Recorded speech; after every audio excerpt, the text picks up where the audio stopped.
So guys आज क्या हुआ है ना, सपना दी ने कॉल किया था उनके mother in law and father in law को कि मैं शिवपुरी आ रही हूँ। मतलब शिवपुरी वो प्लेस है जहाँ पर उनका ससुराल था पहले, मतलब तो वहाँ पर उन्होंने बोला कि मैं आऊँगी और अपना सामान वगैरह जो भी है, अपनी प्रॉपर्टी वगैरह वो सब लेकर जाऊँगी। तो अंकल जी ने इतना मतलब इतनी लाइट वे में इतने इजीली बोल दिया ना कि क्या अब क्या बचा है, तुम क्या लेना चाहती हो। और तो सपना दी ने जैसे बताया कि वो अपने प्रमोशंस के जो भी क्लोथ्स वगैरह थे, अपना जो भी छोटा मोटा सामान था घर का, वो सब लेकर गई वो। लेकिन बाकी जो उनकी प्रॉपर्टी थी, जो उनका प्लॉट था और जो ससुराल में उनकी ज्वेलरी थी, क्योंकि जो गोल्ड ज्वेलरी उनके हस्बैंड ने उनको गिफ्ट की थी या फिर जो शादी में चढ़ाई गई थी, उनका दहेज था, दहेज भी उनको सपना दी को मिला था।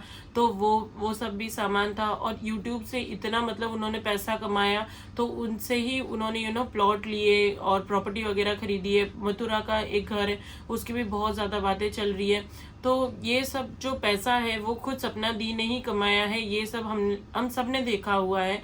और अब अंकल जी इतना लाइटली बोल रहे हैं कि चलो खैर पैसा तो कोई बात नहीं, वो बोलते ना ये समझ लेंगे कि चोरी हो गया या कुछ नुकसान हो गया बड़ा, तो वो तो चलो कोई बात नहीं, लेकिन रिश्ते गंवा रहे हो अंकल आप जी। है मतलब इतना ज्यादा बुरा लग रहा है ना कि यार अंकल और आंटी इतने कितने मतलब बुरे, वो बोलते ना दलदल में फंस गए, इतने कैसे नेगेटिव लोगों के बीच में आ गए हैं वो, कि उनको अच्छा और बुरे के बारे में कुछ समझ में ही नहीं आ रहा है, या फिर समझ में आ रहा है लेकिन वो बोलते ना पेरेंट्स नहीं, वो पॉलिटिशियन बन गए हैं। तो मुझे बहुत ही ज्यादा बुरा लग रहा है इस चीज के बारे में। एंड ये सब की वजह से है ना कोई भी सफर नहीं कर रहा है, सिर्फ और सिर्फ सपना दी की जो दो बच्चियां हैं वो बहुत ज्यादा सफर कर रही है। एंड ये ना मतलब मैं बोलूंगी ये गलत नहीं है, ये पाप कर रहे हो, पाप तो है ना बहुत ज्यादा गलत है। किसी की आत्मा दुखाकर, किसी का मेहनत का पैसा है तो वो कभी भी, मेरे ना दादाजी बोलते थे कि कभी है ना किसी की सुई भी नहीं लेनी चाहिए, भाई भाई की सुई भी नहीं लेनी चाहिए, या कोई भी इंसान हो ना तो उसकी सुई भी लेते हैं ना तो जब मरते हैं ना तो वो भी मतलब गले में अटकती है। तो ऐसा मेरे दादाजी मुझे सिखाया करते थे। तो कभी भी किसी का पैसा जो उसने मेहनत से कमाया है, कभी भी किसी का धन चोरी नहीं करना चाहिए, और ना ही मतलब गलत तरीके से उससे छीन लेना चाहिए। तो ये बहुत ही ज्यादा गलत है।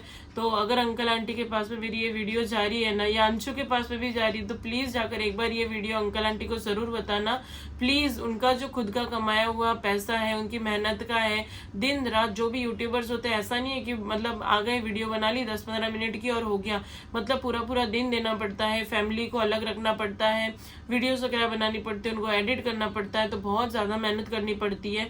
एंड जब फेमस हो जाते तो उसके बाद में तो कुछ नहीं, लेकिन जब जो स्टार्टिंग फेज होता है ना वो बहुत ही ज्यादा स्ट्रगल वाला होता है। तो मैं बस इतना बोलना चाहूंगी, वो है ना सपना दी के मेहनत का पैसा है तो वो प्लीज मत लेना। मतलब चलो आपका जो खुद का प्रॉपर्टी वगैरह होगा वो तो देना ही मत, वो उनको चाहिए भी नहीं, लेकिन जो उन्होंने खुद कमाया है, इतनी मेहनत करके कमाया है ना, तो वो आप लोग प्लीज मत लेना, क्योंकि वो चुभेगा आप लोगों को। क्योंकि कर्मा इतना मतलब ऐसी चीज है ना कर्मा, कि आप 1 रुपए लोगे ना तो वो कितना गुना होकर कर्म निकालेगा ना वो पता नहीं है। तो इसीलिए मैं बस यही रिक्वेस्ट करना चाहूंगी कि प्लीज उनका जो भी पैसा है, जो भी उनकी प्रॉपर्टी है, प्लॉट है, जो भी उनके घर वगैरह है, जो भी उन्होंने यूट्यूब से खुद कमाया है ना, वो सब एक एक उनका हिसाब करके पूरा प्रॉपरली दे देना। और दूसरी बात रही है कि तो दूसरी बात गाइज ये हुई है कि अंकल जी बोल रहे हैं कि जो मथुरा वाला घर है वो तो मैं लूंगा। अरे मतलब वो घर के लिए, प्रॉपर्टी के लिए, किसी चीज के लिए वो लड़ाइयाँ कर रहे हैं, और किस अपनी ही बहू से। और वो मतलब उनके तो अभी 2 बेटे थे और दोनों बेटे भी नहीं है आज इस दुनिया में। तो अब वो किसके लिए मतलब ये सब कर रहे हैं, और कौन है इन सब के पीछे, वो मुझे बिल्कुल भी समझ में नहीं आ रहा है। खैर सपना दी बहुत ज्यादा स्ट्रांग है तो वो कुछ ना कुछ तो इसका निकाल ही लेगी। लेकिन मुझे ना एक भी बात मतलब समझ में नहीं आ रही है कि अंकल जी को अब किस चीज का लालच, मतलब अब वो किसके लिए ये सब प्रॉपर्टी वगैरह ये सब छीन छीन कर रखना चाहते हैं। तो वो मुझे बिल्कुल भी समझ में नहीं आ रहा है। इनफैक्ट उनको है ना इस टाइम में उनकी बहू का साथ देना चाहिए, ताकि जो भी हुआ बहुत ज्यादा गलत हुआ तो अब हम तुम्हें बहुत ही अच्छे से रखेंगे, और पास्ट को भूल जाओ और फ्यूचर में और अच्छा करेंगे, अपन सब फैमिली है, सब साथ में मिलकर रहेंगे। तो वैसा तो बिल्कुल भी नहीं हुआ, खैर तो एक्सपेक्ट भी नहीं करना चाहिए ऐसा तो। लेकिन अंकल जी के मन में अभी भी इतना ज्यादा लालच है, और वो पता नहीं किस लिए, वो मुझे भी समझ में नहीं आ रहा है।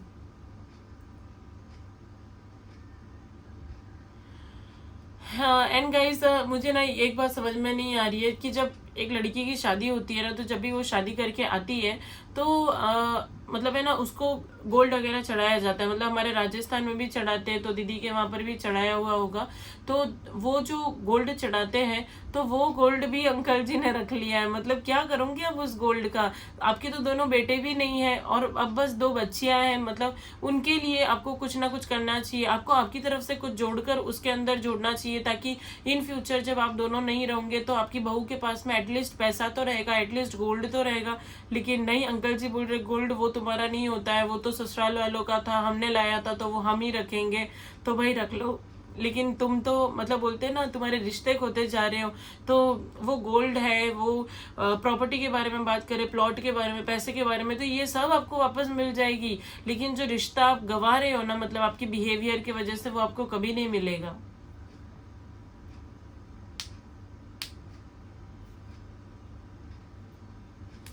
एंड गाइज, मुझे ना इस बात से मतलब सच में हंसी आ रही है। हंसी भी आ रही है और मैं ये भी सोच रही हूँ कि यार कैसा है ये दादा दादी का प्यार। मतलब समझ में नहीं आ रहा है। जब से उन्होंने मतलब उनको घर से निकाला था ना, तब से लेकर 2-3 दिन हो गए थे, उन्होंने सपना दी को बिल्कुल भी कॉल नहीं किया। कहाँ है दोनों बच्चियां, वो कहाँ घूम रही है, कहाँ घर रेंट पर ले रही है, कौन सी स्कूल अपने बच्चों के लिए देख रही है, उनकी पढ़ाई का क्या हुआ, वगैरह वगैरह, कुछ भी अंकल जी और आंटी जी को कोई टेंशन नहीं था। वो एकदम फ्रीली आराम से मस्त बैठे थे कि चलो यहाँ से इन लोगों को तो निकाल दिया है। लेकिन यार मुझे ये चीज है ना, मतलब समझ में ही नहीं आ रही है कि उनको है ना, मतलब कैसे ऐसे फील ही नहीं हुआ कि मेरी दोनों पोतियां है, मेरी बहू है, वो कहाँ गई, कैसे गई, मतलब उनको हमने क्यों निकाला। तो ये सब चीजें ना मेरे तो समझ से ही बाहर हो गई है। एंड सबसे अच्छी बात तो गाइज ये हुई ना कि 10 लाख जो सब्सक्राइबर्स का सपोर्ट मिला है ना सपना दी को, वो बहुत ही ज्यादा उनको और ज्यादा स्ट्रांग बना रहा है। और जब उन्होंने कल लाइव में आकर सबको बताया कि दादा दादी की तरफ से एक भी बार कॉल नहीं आया है उनको घर से निकालने के बाद में, तो पावर देखिए मतलब आप डिजिटल प्लेटफॉर्म का, कि तुरंत फिर है ना उनके दादा दादी का फोन आया और उन्होंने अपनी दोनों पोतियों से बात भी करी। दोनों छोटी छोटी बच्चे हैं तो उनसे बात भी करी। एंड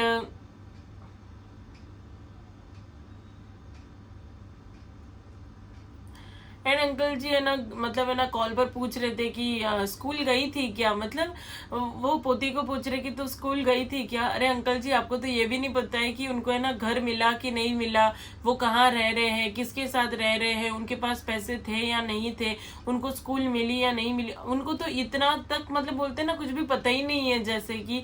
और इतना ज्यादा वियर्ड लग रहा है ना, मतलब मुझे बहुत ही ज्यादा खराब लग रहा है, स्पेशली सपना दी के लिए।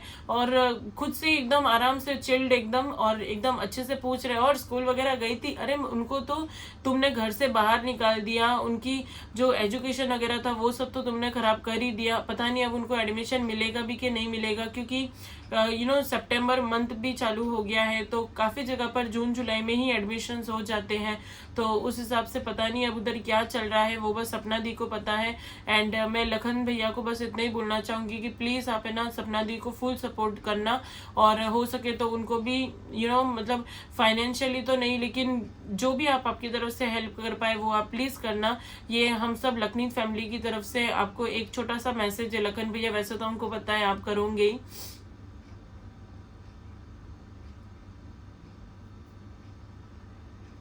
सो गाइज, यहाँ पर मैं कहूंगी कि पेरेंट्स है ना पॉलिटिशियन बन गए। मतलब वो गेम खेल रहे हैं, माइंड गेम खेल रहे हैं कि अब क्या करना है, अब नेक्स्ट मूव हमारा क्या होगा, अब ये प्रॉपर्टी का अपन को क्या बोलना है उधर जाकर। तो ये सब है ना बहुत ही घटिया चीजें लग रही है और बहुत ही ज्यादा गंदा लग रहा है, क्योंकि जो आपके बेटे थे ना वो ही इस दुनिया में नहीं है। तो मतलब इंसान है ना पूरा पागल हो जाता है। मतलब एक भी बच्चे को खोने के बाद में, आपके तो दोनों बच्चे चले गए और उसके बाद में सिर्फ और सिर्फ आपकी एक बहू और 2 उनकी बेटियां हैं, तो आपको उनका इनफैक्ट ख्याल रखना चाहिए। लेकिन ये सब तो एकदम उलट पुलट ही हो गया है। एंड गाइस, सच बोलो ना तो इंडिया में शायद ये बहुत ज़्यादा होता है, क्योंकि ये डिजिटल प्लेटफॉर्म तो मतलब यूट्यूब तो अभी ये व्लॉग्स तो लोग अभी बनाते हैं, लेकिन ऐसा कितनी फैमिली में कितनी बहुओं के साथ में हो रहा होगा, कितना उनको मेंटली हरेसमेंट किया जा रहा होगा, उसकी मतलब है ना, कोई बोलते ना कोई गिनती में ही नहीं आ रहा है।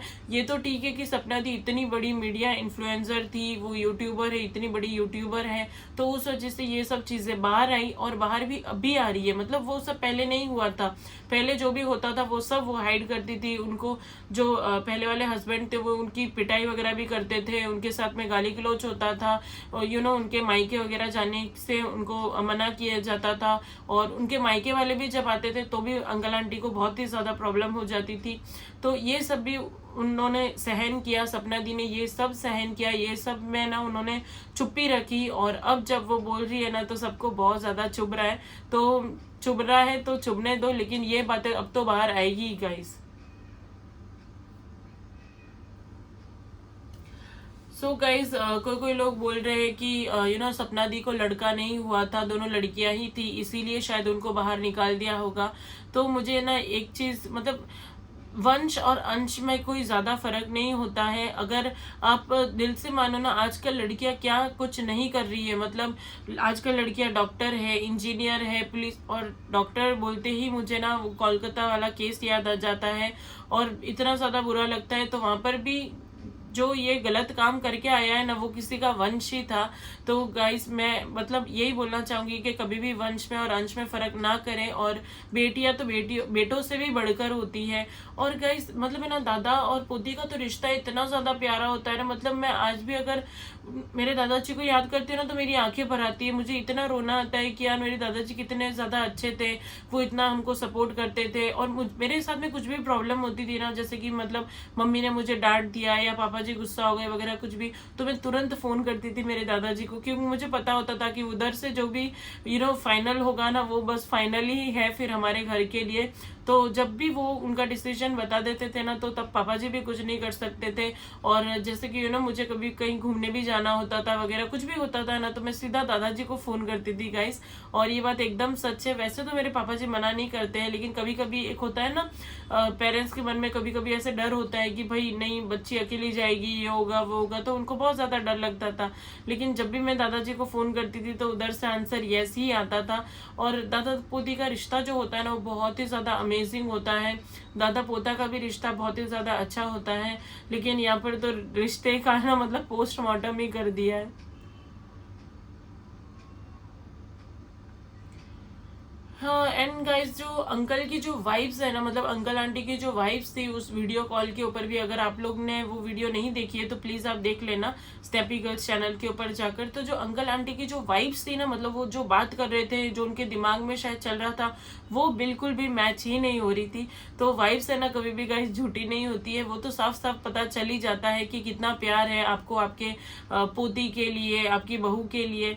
एंड गाइस देखो, बेटा आपका है और बेटी आपकी है, लेकिन बहू और दामाद ये दोनों कभी आपके हो ही नहीं सकते। मुझे पता है बहुत सारे लोग ये वीडियो देख रहे होंगे ना, तो वो कुछ लोग होंगे जो मेरी इस बात पर हाँ भी बोलेंगे और कुछ लोग होंगे वो ना भी बोलेंगे। तो मैं बस एक ही बात बोलना चाहूंगी कि बेटी और बेटा वो दोनों आपके हैं। आप जो बोलोगे वो करेंगे, या आपकी बातों से वो सहमत भी हो जाएंगे, आपकी हर चीज में उधर हाँ मिलेगा। लेकिन जो बहू होती है और जो दामाद होता है ना, उनको तो आपको रिस्पेक्ट देनी ही पड़ेगी, उनको आपको प्यार देना ही पड़ेगा। क्योंकि वहां पर कैसा होगा ना, वहां पर गिव एंड टेक का खेल होगा। मतलब अगर आप हेट दे रहे हो तो आपको बैक में वापस हेट ही मिलने वाली है, और अगर आप प्यार दे रहे हो ना तो आपको प्यार ही मिलने वाला है। तो बहू और दामाद तो आपके कभी हो ही नहीं सकते हैं। और ये चीजें जो हो रही है ना सपना दी के साथ में, उससे मतलब समझ में आ रहा है कि ना लोग मतलब एकदम सच बोला करते थे कि सास ससुर है ना कभी भी माँ बाप बन ही नहीं सकते। और इसीलिए फिर बेटा मतलब जो दामाद और बहू होती है ना, वो भी कभी उनके बच्चे नहीं बन सकते हैं। तो ये सब जो सीनैरियो हो रहे हैं ना हमारे सामने, तो उनसे हमको यही चीजें समझ में आ रही है, मुझे तो अभी तक में। एंड फिर लोग बोलते हैं कि अरे बेचारे को वृद्धाश्रम में भेज दिया, बेचारी को वृद्धाश्रम में भेज दिया। तो भैया जब ऐसे काम करोगे आप, तो फिर वृद्धाश्रम में नहीं भेजेंगे तो कहाँ भेजेंगे। एंड मैं तो बोलूँ कि उनको ना वृद्धाश्रम में भी नहीं लेना चाहिए। ऐसे लोगों की ना हिस्ट्री पूरी चेक होनी चाहिए एंड फिर उनको है ना मतलब ट्रीटमेंट भी वैसा ही मिलना चाहिए। एंड खैर मेरे को है ना कुछ भी गलत नहीं बोलना है और मैं गलत बोलने वाली कोई होती भी नहीं हूँ, मैं बस मेरा पॉइंट ऑफ व्यू रख रही थी। एंड बाकी जो भी है वो तो भगवान देखेगा ही। तो बस मैं सपना दी को यही बोलना चाहती हूँ, आप जैसे अभी स्ट्रांग हो, ब्रेव हो ना, बिल्कुल वैसे ही बने रहना। एंड पहले आप प्यार से बात करके देखिए, अगर सब कुछ ठीक हो जाता है पहले की तरह तो वेल एंड गुड। अगर नहीं होता है और अगर आपको आपका हक नहीं मिलता है तो फिर आपको कोर्ट के पास में जाना चाहिए, आपको कानून की मदद लेनी चाहिए। और कानून की जब भी मदद लेंगे ना तो वहां से फिर आपको जो भी आपकी प्रॉपर्टी वगैरह थी, हस्बैंड की थी, वो सब की सब आपको इजीली मिल जाएगी एंड आपको ज्यादा स्ट्रगल करने की जरूरत नहीं पड़ेगी। तो इतना मेंटल प्रेशर आप मत लीजिए एंड पीसफुली अपनी दोनों बेटियों के साथ में रहिए, उनको अच्छी तरीके से अच्छा पढ़ाइए। एंड यूट्यूब तो खैर है ही है और 10 लाख सब्सक्राइबर्स भी है ही आपके साथ में। सो प्लीज सपना दिया बिल्कुल भी टेंशन मत लेना, हम सब आपके साथ में हैं। Thank you.